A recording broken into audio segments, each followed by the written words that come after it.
Yo. Soft words and harsh truths. You got issues, I got issues, we all do. So free yourself, a safe space for your concerns. We got things to learn, habits to unlearn.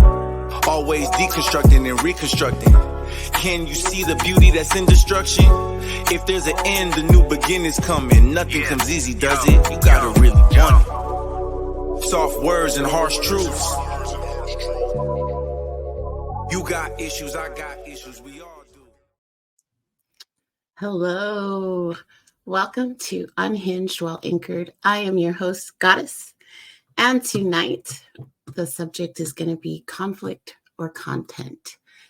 I am excited because tonight I get to sit with the Wizard of Pod himself, King Jerm.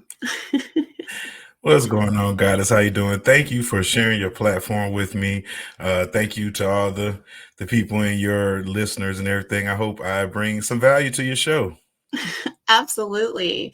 So for those of us that don't know, King Jerm hosts a podcast, Pod and Saved Our Marriage, with his wife. And they talk about all kinds of different things. And tell us a little bit about the name. Oh, well, it's a simple play off words. My wife, she coined the phrase "pod and saved her marriage," and she really believes that. I might say it had a little something to do with it because us doing the podcast together carved out a special section of time just for us. And I believe we got to know each other on a, more personal level as we grew up as adults. I mean, not saying we didn't know each other before we got married, because we've been married it'll be 20 years in January. So it's not like we're new to the game in marriage, but it was just like getting to know the adult us as far as talking and, getting, more conversation. And we just so happen to hit record and let everybody else listen to it. Well, I'm going to be honest with you and tell you that you caught my attention back when Instagram had the little messages at the top of the thing. Okay. And you said, I just want to end with the same people I started with. Yes. And for me, vulnerability is something that we don't get to see very often. Facts. And granted, it was in a more private space that very few would have been able to see your vulnerability. However, that was my real introduction to you. Okay. And so I met you through different podcasters, Uncle Dolomite and Smash. Say his name. Say his name.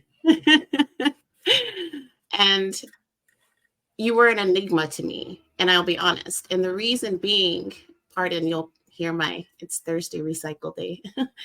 The reason being is you are a crafty instigator. Me?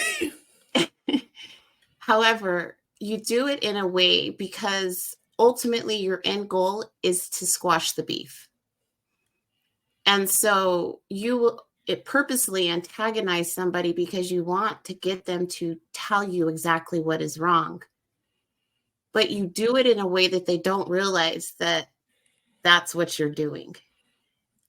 Sounds almost diabolical. Because that's crafty, and I can appreciate it.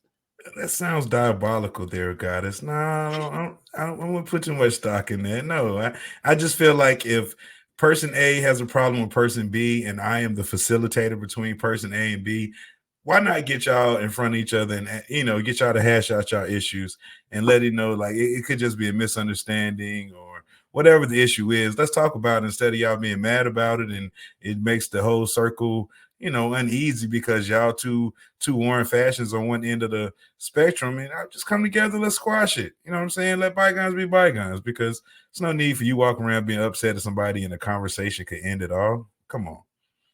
Absolutely. And I've seen that there is a level of immaturity, not necessarily in the groups that we associate with, just in adults in general, that they feel if I have a problem with you, all the people that mess with me need to have that same problem with you. And that doesn't make sense to me. But it's becoming more prevalent. Like we see it, and then we see people falling apart because they're trying to stay neutral. Yes. You Uh, know, it's bad for the people to get caught in the middle because a lot of people don't want to be, they just want to stay out of it. They got the my name's Bennett, I ain't in it mentality, and that's between y'all. And, they want to play both sides and go kick it with, then some people like you have to pick a side. Like if you rolling with me, you rolling with me. If you're not, then you against me. And like I said, I hate it for the people in the middle. And so that's why I try to be the instigator of sorts, because let's kill all that. So you don't have to pick a side. You don't, like if you got an issue, let's state the issue and let's move on from it. Simple as that. absolutely. So you have been doing podcasting for quite a while. What got you into it? Oh, well, we started a website back in 2007, nappyafro.com. And I always wanted to be in the radio, right? So once, the radio aspect, that dream kind of came and went, I realized I had a platform on the internet where I could create my own radio station type show. And so we decided to do a podcast. Now, back in 2009, there weren't too many podcasts out there. I don't even think anybody knew what a podcast was in 2009. So me and my buddy Be Easy, we decided to get together and just, have a free form conversation. We recorded it. We put it on the website. People seemed to like it. And we did it maybe, once a month. And then, it got to the point where, people kept asking, like, hey, man, y'all gonna do another show? Y'all gonna do another show? And so we started doing it more and more and more. Then it became like a weekly thing. And the rest is history. Now, speaking of weekly, Mm-hmm. it's not really weekly. However, you do have a monthly thing that you do on Instagram, Toxic Bible Study. Oh, yeah. I actually really appreciate that little space of time because it's always different. Mm-hmm. You entertain everybody.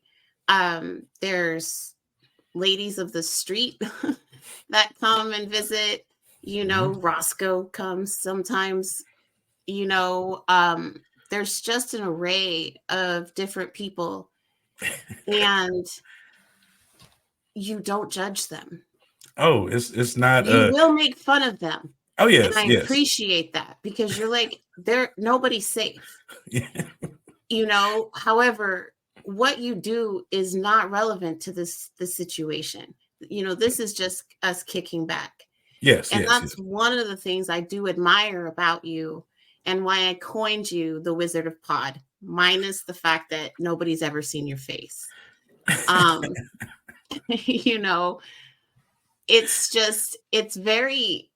It's fun to watch. Sometimes it gets a little too crazy for me. Okay. I'm not innocent. However, I'm definitely closer to innocent than some of your guests. But I just appreciate it. And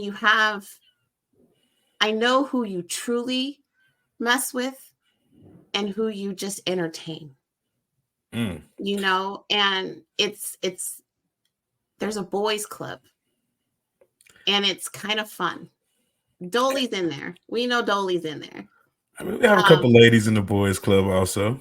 Yes, Mo's in there too. Yes, Mo's yes. in there. That's my good sister Mo. Shout out to Mo.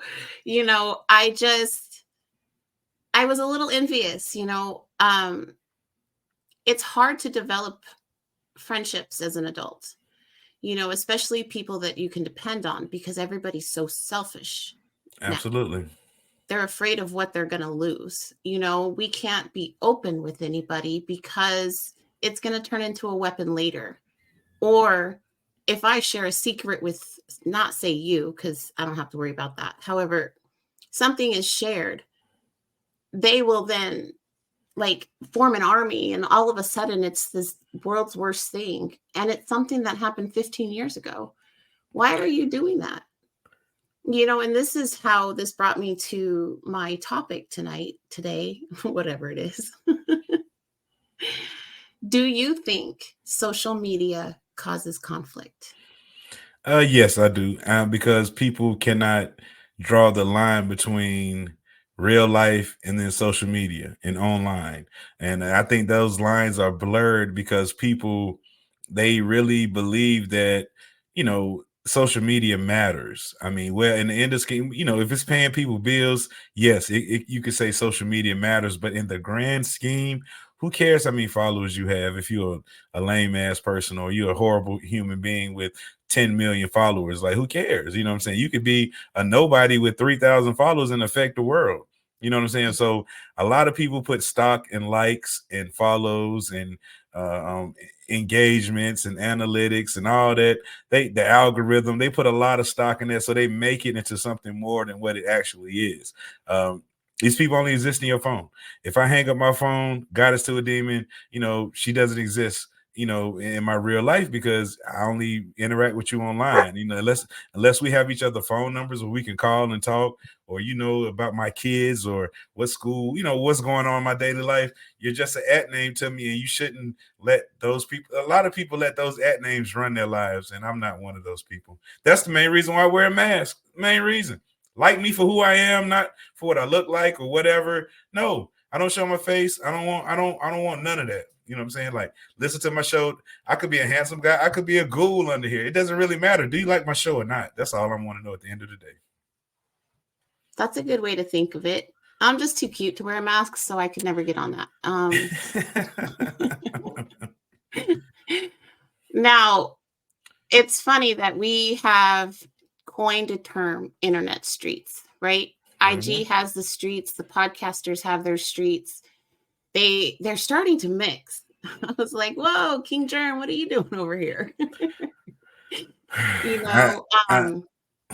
However, as we integrate in these streets, we are meeting with networking opportunities.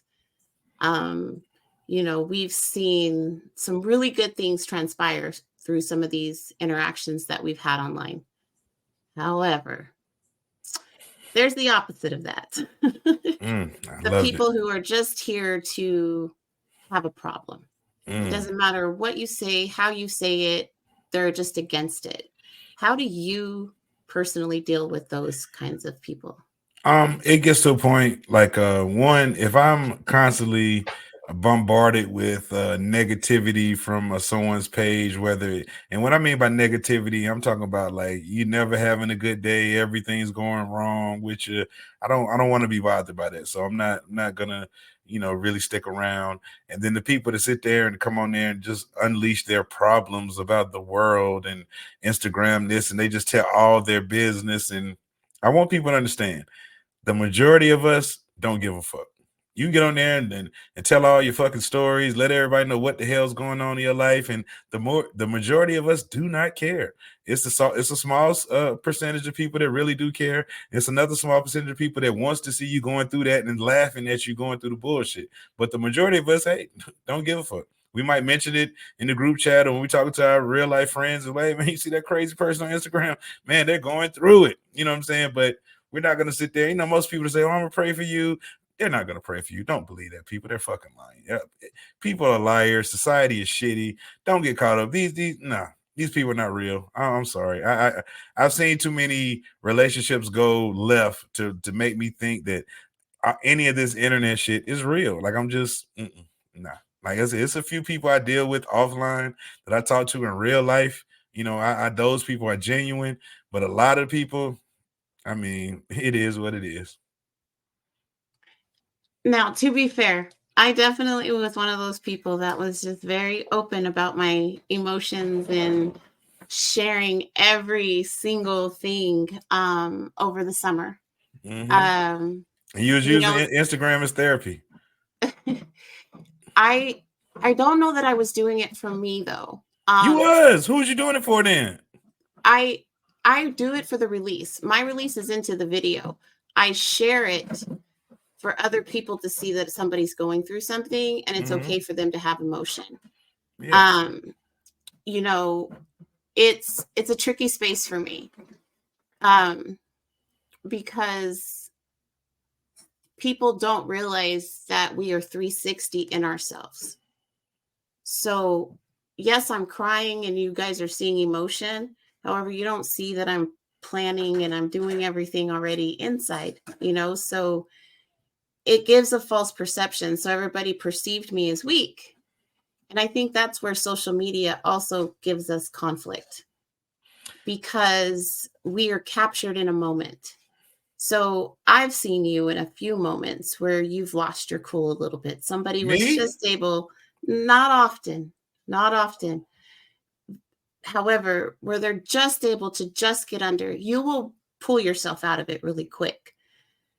But it's there because we seem to forget that we're human and we're still going to get upset.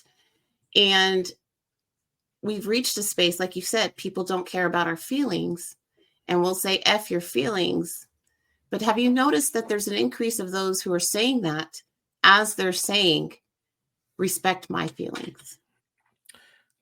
People are hypocrites. I'm convinced on that. People, they will say one thing and do the other. They will say they want to be treated this way, however, not treating people the way they want to be treated. They're forgetting the golden rule. And that has happened because society is lost, because we're all caught up in this interweb. We don't mingle with people in real life. Like, I don't, social interaction has been lost, just dialogue between two people. Like, what we're doing now, what I'm saying? We're sitting here talking to a computer screen at each other, and that's a normal form of communication in today's society. And I think people need to get out and talk face to face more to people and learn nuance of conversation, because I could text something to you, you could read it, in the tone you read it in is not the tone I intended, but that's just how you read it. You know what I'm saying? I could have said, hey, God, let's go pick up some groceries. You could have read that, but like, wow, he sounded real like a bossy, mossy man or whatever like that. And I'm just, how I said it, I wasn't being, rude or anything, but just the way you read it. So I really think the art of dialogue has been lost on people. And that's why we have such, the way people feel now. You can't say anything. Everybody's out of touch. Everybody wants to be handled with kid gloves, and you're scared you're going to hurt somebody's feelings. You can offend anybody today. And I just, it's not worth it. It's not worth talking to people sometimes. So that's why I stay low a lot.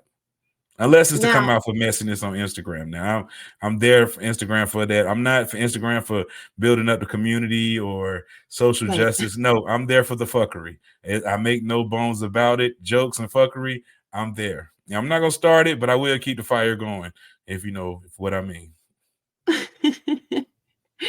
And I can appreciate that. I Yeah. definitely am on the side of championing for others. Yeah. It's not a big deal. Who cares about Y- everybody? Everybody don't need rights. You know what I'm saying? Everybody, they don't. No. It's supposed to be winners in life. They're supposed to be losers. Okay. Everybody can't be winners. Everybody can't be acceptable. I don't like this where everybody has a place. Like, no, like, it, okay. I don't know if this is the show for this, but like, for Go ahead. instance, everybody not supposed to be having sex. Okay. Some people, Absolutely. now it's so easy to have sex. Like, lame ass people can have sex, when back in the day, only the ones that really deserved it got it. Now people that's undeserving is getting it. And I think that changed everything. Like, that tipped the scales, because, but that's a whole nother I show, think guys. it's because we reached and we went into a space of entitlement. Now, in the early to mid 90s, there was a flip. All of a sudden, participation trophies became like super important, Yes. and we had safe spaces because our precious children needed to go into a space where nobody was going to say anything bad. And I don't agree with that. I am a sensitive person. I will admit that. I will cry in front of you. I don't care. My feelings are mine. Yes. Even if you say something right now, King Germ, that upsets me, you only created the action. I own the emotion. So I've got to take care of myself. I can't hold you at fault for what you said. We can't reach that level of maturity in everybody else. So even if I'm in a conversation and in a debate with somebody and they say something insultive and it takes me aback, I need to take care of that offline, Mm. because how were you able to affect me? What about what you said is personal to me? And I need to address that, because that's not going to be a trigger anymore. Why can't we get to that space where we can be talking, and instead of being argumentative, actually just listen. Absolutely. I agree with you. I also agree that bullying needs to be back. Like bullying was good. Bullying built like you know, testicular fortitude. Now, not saying to the point where this cyberbullying, where you got thousands of people at you. Now, I think that's dangerous, but just regular old, what they call bullying now, just some kid picking on you, teasing. That's a part of life. You know what I'm saying? So, I think when we took that out, we made the kids very, very, you know, I don't want to call them weak because every generation has No, their let's weak call a kids. spade a spade. Let's call a spade a Well, spade. well, I mean, but you guys, you got to understand, like my generation might be weak compared to my granddaddy might look at my generation like y'all weak. You know what I'm saying? And I'll look at the generation after me and say they're weak. So that's just something we do. We pass on from generation to generation. So, but I feel like more fragile, you know what I'm saying, feelings that we have because we took away a lot of things that made children children. I do agree with that. We don't play outside anymore. No, Um, we can't play outside anymore. you can. And now the street lights come on later than they should. You Mm. know, it's just it's not the same world that we grew up in. However, we are unwilling to adapt to it. We keep looking backwards as a way of justifying what we feel is right instead of recognizing with evolution comes change, and we can still hold on to all of those core beliefs. We just got to adapt them a little bit. You know, we speak of traditionalism, we speak of all of these things. There's no place for it right now. And that's where a lot of this social media conflict is coming in, is gender wars. Oh, I hate gender wars. It is so ridiculous how men are supposed to be the provider, the protector. Da, da, da, da, da, da, da, da, da, da. However, we're never having conversations about how can I be better so I can attract these people. It's just my God-given right that I just wake up and I just get everything I want because I just have to manifest it. I mean, even the healers are getting on my damn nerves. You know, we are selling pipe dreams to people and we're utilizing these platforms as a monetary system, which is great. I completely want everybody to come off of a corporate dollar. I just don't think that we're going about it the right way. There are no experts here. Mm. Mm. And you say healers. Like, what do you mean by that? I classify myself as a healer. I'm somebody that you could talk to and I can open your perspective, right? So ultimately, we're all trying to heal from something, whether it's something from our childhood, something that happened at work, you know,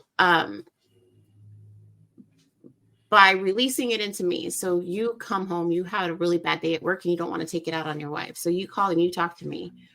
And I'm like, okay. And we, you know, you release everything, all the negative words, So let me even ask you a up question. to taking away somebody's life. So There's no doesn't limit. so what do you do with this? What do you do with this when somebody has unloaded off on you? What do you do with it then? I transmute it and I pushed it back into them as a positive space. So I give them the ability to forgive themselves for the anger that they're experiencing, recognize why they felt that way, and then give them a different way to perceive it so they can absolve themselves of whatever emotions they're having. I'm not here for advice. That's not my job. I'm not licensed for that. However, I do believe that we are our own worst enemy. And so sometimes people want to unalive themselves and they don't know how to talk to anybody because they're afraid of being committed. They're afraid of being put away. And if they're allowed to get those thoughts out of their head, they're not as scary. And so that's kind of where the healing is. But something but that frustration, that aggression, it has to go somewhere. And if I leave it with you and you saying you kind of recycle it and turn it into positive and sends it back, but it's just like if you put a orange into a juicer, that rind is going to come somewhere. So what do you do with the rind of that? That's what I'm asking on your behalf. Like, because you can't keep getting stored up with everybody's negativity because it's going to build up in you, don't you think? No, because I don't hold on to it. I treat it like a void. That's kind of what I call myself, because a lot of times whatever they tell me, I forget. The only thing I hold on to is the emotion. So if you come in with a very heavy emotion and you leave with a lighter emotion, then I've done my job. But then I'm not, I left you with the emotion though. you didn't, because it's kind of the way that I see it. It's like a dialysis machine. Mm-hmm. So you're sending all the bad blood over to me. I'm doing what I do, and then I send it back to you. So I'm not keeping your energy. I'm just giving you a little bit of space to take the darkness out of it. I got you. I see what you're saying. All right. Makes sense. And so that's kind of what I want to do. And that's where you're going to see me moving towards next year, is this compassion warrior, especially for Black men. Okay. I really do feel like you guys carry a lot more than you talk about. And there needs to be an opportunity for you guys to remove the boulders. Well, How we had that's going to happen, I don't know. we had safe spaces, but then women invaded those. We had the barbershop. Now women are at the barbershop. We had the strip club. Women are at the strip club. Men have no safe spaces anymore. Women come and invade them all. We had the cigar lounges now. Now the women want to smoke cigars and stuff. It's like we can't get away from these women, bro. Everywhere we go, they go. And it's like we have no refuge or safe spots or whatever you want to call it. But there's none for men anymore. So I don't know what to do. That is true.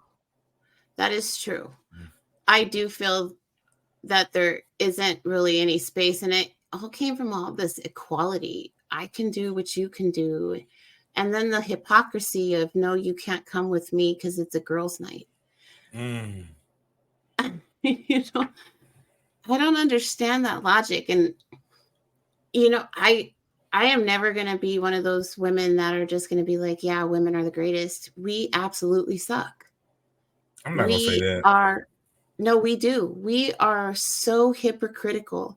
We want, and I know that's a very broad statement and it'll probably upset some people. However, take that up with your God, not with me. You know, we're losing ourselves by trying to be everything. And then we're telling our men, this is what I expect from you, and take everything of me and hold on to that too. But I don't need to hold anything of yours. I have a big problem with this. I have a problem with the hypocrisy of a lot of women who feel that the fact that they carry estrogen, it gives them some God-given right of being placed on a pedestal. You're not a queen. You're not a princess. You're not royalty. Sit down. Now, guys, you're going to catch a lot of flack for that, because all women are queens. All women are princesses. All women are royalty. All women should be on a pedestal. I mean, we are supposed to worship the ground you guys walk on. Y'all are never wrong. Nothing. We live to serve you guys. That's what it is. Like, you know, I say it all the time. A man, his job is to take care of his woman, build her a home, and then when the grandkids come over, they're gonna say, going to grandma's house, and granddaddy's still right there. You know what I'm saying? That's just the life of a man. You know, it's just, you're not supposed to be happy. You're just supposed to make it, maintain, provide, and you know, protect all the P's. You know what I'm saying? And just live life, work till you're dead, and you know, and that's it. End of the story. I came up with this saying: I have been with a man at every stage of his life except happy. Damn. Is there such thing as a happy man, Goddess? I believe I can make a man happy because I've reached, I believe that they do exist. I've reached a space where it doesn't always have to be about me. It just has to be about me. You know, there's an inclusivity, whatever, you know, one of them. I can put my pride aside or my needs, my need for attention. I can put that to the side if my man just needs to have some of his own. You know, I want him to feel just as pretty as I do. And that's important to me now. And I realize that I've carried this selfishness, and it's relevant to this because I recognize my selfishness watching people on social media, watching the interactions on how everybody's like, my feelings are hurt right now. Everybody needs to run to me, take care of me, coddle me, and F what you're going through. If you aren't doing what I need you to do in this moment, I don't fuck with you. I don't like that. I don't like that at all. You think it comes? I had to take a hard look at myself.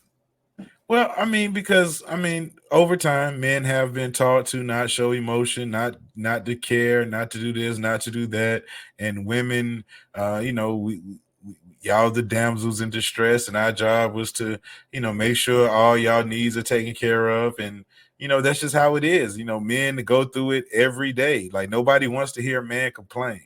Nobody wants. I mean, everybody has the same story, and it's just like our story gets swept under the rug, and it's just we put everyone else's needs above ours, and so when a man puts his needs before everybody else, there's something wrong with this man. And like you said, it could be a mental, a break or whatever. He just like, look, man, it's just about me this weekend. I don't care about nothing else. I need this for me, and you know what I'm saying. But a man is not allowed to do that. He has to push on whether his mental state is not that great. He still got to get up. Things got to be done. People got to be taken care of. And you just, keep whatever's wrong with you, put it on the back burner, go to work, make this money, or provide for your family, protect your family, love, do this, do that. Fuck what's going on with you. And that's just how it is. I mean, I know people want to change up the way the wheel has been spinning for all these years, but I really don't think he can do it. We got these new kids out here today that they want to be heard, and they talk about emotional this, emotional that. I mean, we've never had so much talk about a man's mental well-being as we have in the past 5 years, and I'm glad that it's going in that direction, to know that yes, we do have feelings, but I don't think nothing's going to be done about it because the way things are. Well, frankly, fuck how things are. And I definitely am interested in a man's feelings. How can I say I want to be with you if I don't know how you feel?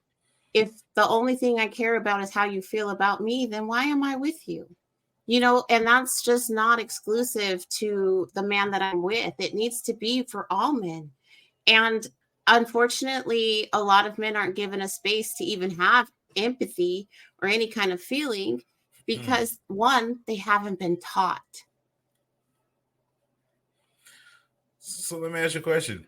Would you be open to a man that was super emotional and he was so in touch with his feelings and he just came home and like, I just didn't like today. I mean, he was just so in touch. You would feel like, yo, what in the hell is going on with this man? He was just so in touch with his feelings. Like that's not, nah, I don't think a woman would be attracted to a man like that. There are limits, right? We don't want him to cry more than I cry. However, we definitely want him to be able to express himself. I don't like how we treat you guys. Wow. Well, I mean, God, a lot of men, we don't know that we're being mistreated. We just feel like that's the way it's supposed to be. And so, I mean, we don't know that we're being mistreated until we see it online and see the comments and like you said, the gender wars and stuff. Like I did not know that this many women had problems with men until like I just in the last decade, I was just like, wow. It might have been a little, yeah, I'll say in the last decade that I did not know that it's women that really hate men. And then it's men that really hate women. They're not really gay. They just don't like women. They still want to have sex with them. They're not attracted to men. They're attracted to women. They just don't like women. They don't feel like women need to be coddled or nothing like that. Or, they'll say it quick, oh, yeah, it ain't going to get over on me. And same thing with the women.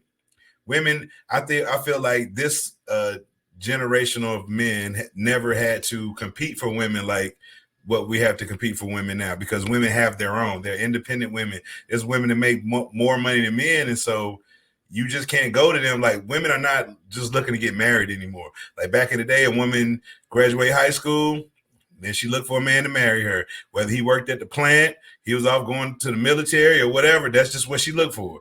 Then they started going to college, same thing, find them a husband. But now you got women in careers, it's this heads of Fortune 500 companies, this doctors, lawyers, movers and shakers, and men now have to compete for these women, and women are not, just settling for lease, and which I can't be mad at them, because who wants to, but it's making it tougher on the men. It's making it tougher for them, but it's also making it harder on us as well. I am definitely in a space right now that I want a man in my life. I don't want to be alone. And it's because I didn't recognize how much they did until I just didn't have any at all. Mm. And being by myself, not fun. She said, I mean, I couldn't imagine being alone as a single parent. I know my wife was gone for like 2 weeks, and I had the kids, and the kids were small at the time. And that gave me a super appreciation for what she does, because I was just like, there's no way possible I could have kept everything going every day. I mean, I would have been exhausted, because there was times where I just wanted a minute to myself. I was just like, please, would they go to sleep and I could just get a minute to myself? Like, I don't think there have been any way I could have done a podcast, edited a podcast with kids. No way possible. And so I salute anybody that can do it, that does it. Salute to you. I mean, I have a 20-year-old and a 17-year-old, and it's still like, oh my God, y'all getting on my nerves. So I can imagine a 7 or 8-year-old, or a 3 and a 4-year-old, or it's just, no, I couldn't do it. I'm sorry. So salute to all y'all. Well, that's what I'm struggling with right now, right? Because my daughter's 5, and she's got her own levels of difficulty, and you want to present a professional cast, but it's real life. Yes. There's gonna be times where kids gonna be crying in the background, or my stupid dogs are gonna see a rabbit and get excited. Mm-hmm. It's just true. But you still get that anxiousness, and it's because of the pressures of social media. We have to be on our A game at all times. I mean, well, guys, you gotta understand, social media, everybody has a big penis, everybody coochie stay wet, everybody's rich, everybody house clean, everybody has a good job, everybody cars running, everybody car full of gas, everybody house is nobody has a leaky faucet or a roof with nobody's blinds missing things on the blind, everybody has a headboard. Social media is the most perfect people alive. So there's no way you can compete with the perfect. So why even try? Like, you know what I'm saying? I don't understand the pressure that social media puts on people to be so perfect when nobody's perfect. Like, oh my God, you see somebody video, oh, her mirror's dirty. Like, I'm sure I could go in your house and your mirror be dirty. You know what I'm saying? Like, oh my God. Like, I had somebody tell me that I should be ashamed because I have a white stove. My stove is white. And I was just like, but it works. You know what I'm saying? Like, it's not. Are we that pro-black now that we have to have black appliances? They said stainless steel or black. A white stove is a sign of it's very low vibrational. Low vibrational is what they told me. So I did not even know. So social media has people thinking that you can't even have a white stove or a white refrigerator. Like, it's that bad. And I mean, never mind that this white refrigerator keeps my beverages cold and my foods at the right temperature that we can still eat. And this stove, this white, I can cook on it. All the burners are working. The stove is working. And I can turn out a delicious meal. But because it came off a white stove, I should be ashamed. And that's where we are at the state of social media, goddess. Life be life, and goddess. Though, it is... one of the things is she's autistic. Mm-hmm. And as a parent, that has been one of the biggest struggles, especially since her father passed away in August. Mm-hmm. This past August? Yeah. Oh, man. Sorry to hear that. Condolences. I appreciate it. And so it's been trying to navigate who I am and then stepping out and trying to be me and then told me, no, no, no, don't do that. Like you need to keep yourself to yourself because nobody cares. And ultimately for me, I don't need you to care, because my message isn't going to be for you. It's going to be for the person's intended to be for. And that's just kind of always how I thought of it. Like you had mentioned earlier, people are so addicted to numbers. If I get one like on my post, I've succeeded. I am happy, because it hit the person that it was supposed to. And I've just always seen it that way. However, with that in mind, when it doesn't land, we have those people who like to find out every single thing about you, up into including getting you fired from your job. Those people, I say get a life, because once you took it past, what I said online, and that, what's the word they use now, doxing people and stuff, like that's taking it too far. Now, if me and you have a disagreement online, whether we're talking about politics, pro-life, whatever, if we have a disagreement, it should end right there. It should never go to the fact where you're looking up my employer or you're looking up my personal address. You're putting my personal information online because me and you had a disagreement online. Now, if it got to the point, it should never get to the point where we're hurling insults at each other and threatening and all that. It should never get there. But when it goes to the point where you're messing up my real life about what happened online, yeah, you went too far. I can't clap to that. I'm not with that at all. That shit is weak and it's disgusting. The internet has created a better avenue for mob mentality. Remember when we used to have like flash mobs and people would get together and dance and it used to be fun? Yes. It's not fun anymore. No. I've seen stories of people losing their lives just for having an opinion. And why? I believe that I don't care if you sit with the KKK. What does that have to do with me? How is that going to change my life any? If we don't have any interactions, as long as what you're doing isn't harmful to me or others, I have no dog in that fight. And that doesn't mean I agree with it though. Why can't we separate the two?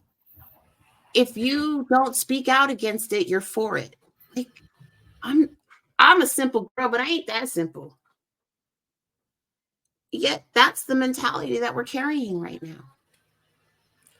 Well, I think it's the rule of thirds. You have a third of people that care, a third of people that don't care, and then you got a third of people that don't say anything, which I put that third with the people that is not, you're just as guilty as the people, this mob mentality like you speak of. It's like a pile on, like somebody's having a bad day. So in the comments, oh, this person's a piece of shit. And then you got the LOL train or the you ain't shit train. And it's just everybody loves to pile on somebody. And I could see where that could cause somebody to go, I'm not going to say crazy, but they have to detach themselves from the situation. And you have to like get away from it. You have to unplug your phone. You have to get off of Instagram. You have to walk away if that's too much for you. Now, I've never had a situation where I felt like, I would have to step away from Instagram because it's just too much or some kind of drama, led me to have to go away from online, because I feel like you put all of that out there. Like there's nothing online. Like if I shared a story on my podcast about myself, you can't use that against me because I shared it. I can't feel bad about, me getting fired, because I shared it. You can't make me feel bad about something that I shared with you guys. Now, if it's something you went and found out about me that I didn't share and you want to use it against me, now that could hurt me. But me saying I got fired from a job or this girl cheated on me or whatever the story was, I'm not going to feel bad about it because I put it out there in the universe. Now, if it's something you went and dug up, yes, you can make me feel bad about that because it's something I didn't want to share. And see, and I think that's one of the reasons why I've put all my skeletons out there in my first season. Like there is nothing that you can come and attack me with However, it was brought to my attention that my past can't hurt me, but it can hurt any man that I bring into my life because I've had such a provocative past.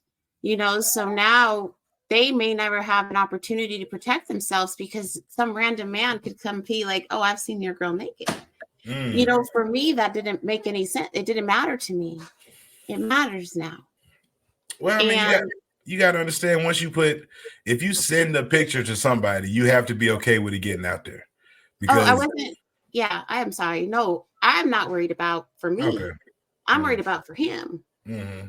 Because there's that pride thing when it comes to a man on territorialism, 100%. And so now there's this opportunity that some random man can just pop up and be like, hey, I've seen your girl's tits.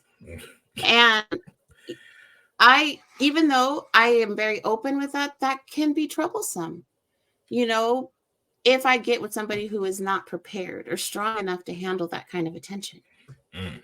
Because a lot of men, well, I guess with this new generation, they're more apt to handling that kind of attention versus the older school guys. The older school guys, what's mine is mine. I keep it home in a little box. Nobody else sees it. And, that is what it is. But now it's like these new guys, they flaunt that their girl got naked pictures on OnlyFans. They're right there, hey, promoting it with her. I might be in a couple videos, or I'm sharing her stuff on my show or profile or whatever like that. I want you to see my girl naked. And it's a strange phenomenon. I'm glad I got out the game before the digital era. You know what I'm saying? I don't have to worry about nothing like that. You know what I'm saying? But, that's some people's reality. The next woman they deal with is somebody that got some footage of her in their phone doing some kinky stuff. Can you live with it? Yes. You're gonna have to, what I'm saying, because it's out there. Right. And it was through my journey over the summer that I started to really realize how selfish I was. And so I had never thought of it that way before. Now it just gives me something else I have to share with any man that comes into my life. Hey, I've got a very public profile, just so you know. My tits might just randomly show up by some random stranger, however, I'm not worried by that. My physical body is just my physical body. It has no reflection of who I am as a person. Now, let me ask you a question. If the man had a problem with that, would you be okay with him having a problem with that? That's tricky. It's not like I can go back to 20 years ago and erase every picture that's ever been shared. If there is some insecurity, then maybe we might not be the best fit for each other. Mm-hmm. Not because I couldn't love him, but because he wouldn't be able to trust me. Trust is very important. Right. And I don't want to live in a space where I feel like I'm constantly having to walk in eggshells, and I wouldn't want him to feel like he had to place the eggshells down. So, gotcha. Before we get to my special little segment, do you think that there will ever be a way that people can sit down together and have a conversation and have differing opinions and walk away without the name calling? No. The people, we have moved so far away from that I think we're not going to get that anymore, because we are in a society, a place now where everybody has a side. Your team blue, team red, your team grits and sugar, team no, like everybody has a side. And so I don't think there will ever be a time where we can sit down and talk without insults being hurled, because everybody's not at that point of maturity. Some people feel like, I got to get this witty comment off, even if I agree or disagree with what you said, I'm going to get it off just for the LOLs. I want the engagement. So no, I don't think we're ever going to get to that point again. Now we might have a small section of people, like you and I, we can sit here and have a disagreement and keep it moving, but we are a minority. We're not looked at as the people that sit and listen. A lot of people just wait to talk instead of listening and seeing what's being said by the other person. They're not paying attention. I want to get my shit off. That's all they want to say. I want to get my point off. Fuck what you're saying. I'm going to say this. And that's what I think the problem is. And I will be honest, I've seen a lot of men um, doing the interrupting lately. And it's just because I've lived a corporate life. So as I've gotten out into the streets, I'm being introduced to a whole lot of people. I was on a show. I no longer am interacting with the host anymore. However, one of his guests told me when he interrupted me, he said, just remember what you were going to say before I interjected and finish when I'm done talking. Oh God, I tell you, some men are cavemen. I apologize on behalf of I all was like, excuse me? And the host allowed that. And that's one of the reasons we parted ways. I'm never going to subscribe to the just because you're a man, I need to listen. Because I come from a time the only man that I should listen to is the man that I share my bed with, or the man I intend to share my bed with. I can give a man respect, but I'll be damned if I'm just going to listen because you're speaking. But there is a growing movement of men that feel this is the way. We are reverting back to the 1920 suffrage. Women should have no rights. They should just be at home, barefoot, pregnant, giving them some babies. In the kitchen. Yep, you're right. It's some men that still feel like that. So that's why I don't sign up to the man should pay all the rules, mantra, because if that's the case, then you're an indentured servant. If I'm paying all the bills and you don't do anything but keeping the house clean or nothing, like you're basically my servant. And absolutely. what woman wants to be that? No woman wants to be that. So that's not a good, everybody got to pay. Everybody. And I agree with that. I love some of the old fashioned pieces of a marriage, however, it does need to be modernized. I do believe in a family, a nuclear family. However, I give the variables their space as well. I just don't think that we're going to get there because everybody wants to hold on to the past. We don't live there anymore. At all.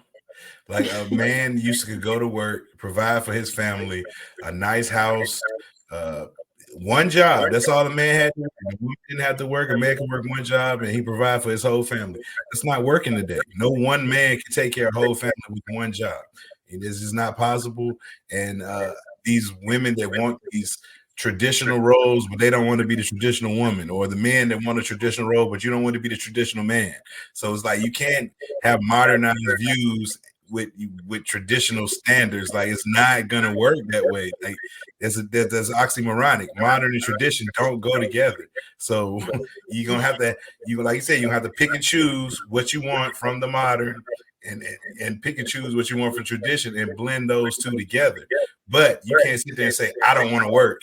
I want my husband to work all day long. And then you want your husband to still work all day long and come home and still be the husband and talk to you and do all this. And I can't do all that. You know what I'm saying? I can't. It's impossible. There has to be some give. There also has to be some take. Yep. It doesn't matter what I say. I'm recording.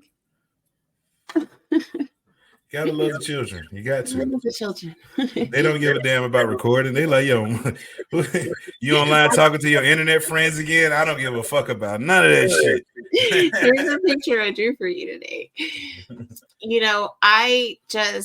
I feel that one thing I want to do this season is I want to change the conversation. I want to take it away from man versus woman. I want to take it back to self. Yes. We are the problem. We're no longer the world. We are the problem. And how can we change it? I had a conversation with my daughter and I finally got to be a mom to her. It took me a long time to get to that space, to the point she left and she's like, I feel better. I want everybody to feel better, and obviously I'm not touching them because, COVID, but thanks to the internet, I could give them a hug through the camera. I really do feel like we need to be easier on each other. Absolutely. And I will put this caveat in there.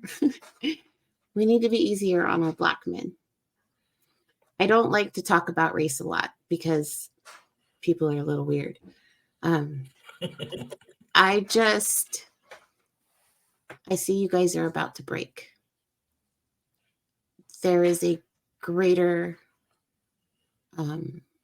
vision that I see of the John Henrys no longer being able to pick up their hammers. And I have a problem with it. Well, I'm glad you are an advocate, an ally for Black men, Goddess. We need more women to be allies, and that's the only way we're gonna get this to work. You know, the things that we got going on now, it's an internal problem that we have to deal with each other, and the only way we're gonna deal with it is by dealing with each other. You know, we can't sit here and stand in our corners and hurl insults from across the room at each other. It's not fixing anything. We need to have some compassion, some understanding, and just listen to each other. Listen, don't just dismiss this woman's feelings. Don't just dismiss this man's feelings. Listen to what they're saying. Right. Because sometimes what they're saying is not what they mean. And that's where I come in. Because I can hear sometimes what they mean more than what they say. So even if they're yelling at me, I'm not listening. I'm listening to something else, you know, and it's really important that even if somebody's angry, don't take it personal, because sometimes they're yelling at you because you're their safe space. And they know you're going to love them once they're done being angry.